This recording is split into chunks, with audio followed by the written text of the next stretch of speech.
আবিদা আর মাছ balloon. Abida একটি মিষ্টি ৫ বছরের মেয়ে। তার বাবা আজিজুল হকের সাথে বেড়াতে এসেছে সুন্দর খুলনা শহরে। চারদিকে নতুন নতুন জিনিস দেখে তার মন খুশিতে ভরে উঠল। তারা গেল খুলনার ওয়ান্ডারল্যান্ড পার্কে।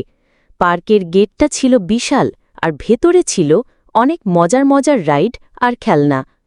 হঠাৎ আবিদা দেখল আকাশে উড়ছে একটি অদ্ভুত সুন্দর গ্যাস বেলুন। সেটা দেখতে ঠিক একটি মাছের মতো। তার চোখ দুটো বড় বড় হয়ে গেল। বাবা, বাবা, ওই মাছ বেলুনটা চাই। আবিদা তার বাবাকে টেনে বলল, কিন্তু বাবা তখন অন্য কিছু দেখছিলেন। আবিদা আবার বলল, আমার মাছ বেলুন চাই, এখনই চাই। যখন বাবা শুনলেন না, তখন আবিদা ফুঁপিয়ে ফুঁপিয়ে কাঁদতে শুরু করল। তার কান্না শুনে বাবা তার দিকে তাকালেন।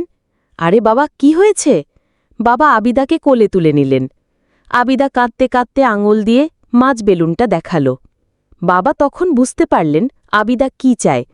বাবা হেসে বললেন, ওহ, এই ব্যাপার, চলো আমরা ওই মাছ বেলুনটা কিনব। আবিদার মুখে হাসি ফুটল। বাবা আবিদার জন্য মাছ বেলুনটা কিনে দিলেন। বেলুনটা পেয়ে আবিদা খুশিতে লাফিয়ে উঠল। তার কান্না একেবারে থেমে গেল। আবিদা তার নতুন মাছ বন্ধুকে নিয়ে পার্কের চারপাশে ঘুরল। তার মনটা এখন খুশিতে ভরা। খুলনা ভ্রমণটা তার জন্য আরও মজার হয়ে উঠল।